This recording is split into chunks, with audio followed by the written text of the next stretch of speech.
Team management और team building के लिए एक और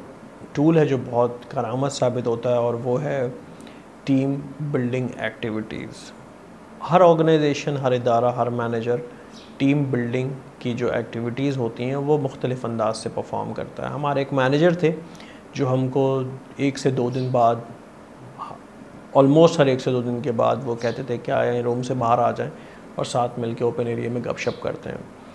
एक कंपनी में काम किया जहां पर हमारा मैनेजर ये देखता था कि कोई भी एम्प्लॉय अगर स्ट्रेस है तो वो उसके साथ नीचे जाके स्नूकर खेलना शुरू कर देता था। कैजुअल माहौल में आप जब टीम से इंटरेक्ट करते हैं तो आपकी ओवरऑल प्रोडक्टिविटी पे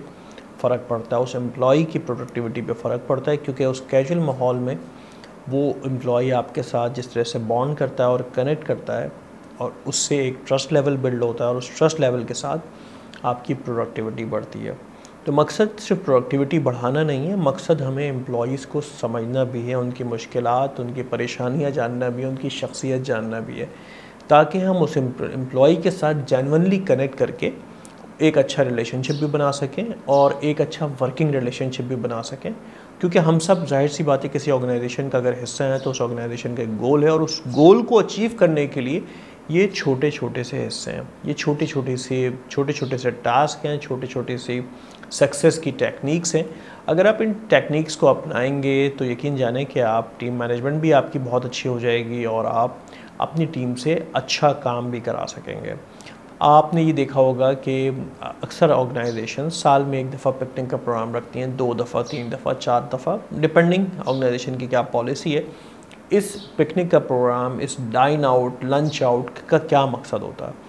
इस lunch out, dine out, picnic के प्रोग्राम का मकसद ये होता है कि टीम बिल्ड हो सके, आपस की फ्रिक्शंस ख़त्म हो सकें,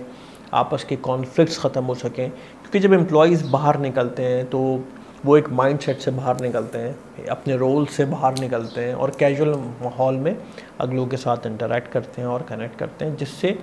उनके दरमियान अगर किसी भी किस्म की फ्रिक्शन है वो भी कम हो जाती है और by the end of the day